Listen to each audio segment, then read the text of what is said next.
9 கோளும் ஒன்றாய் காண அங்கு கற்பகம் என்னும் கடவுளின் மெய்யில் 9 கோளும் ஒன்றாய் காண அங்கு கற்பகம் என்னும் கடவுளின் மெய்யில்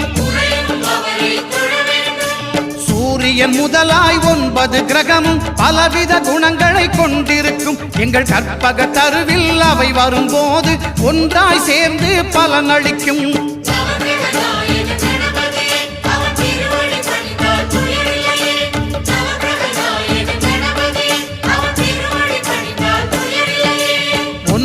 கோளும் ஒன்றாய் காண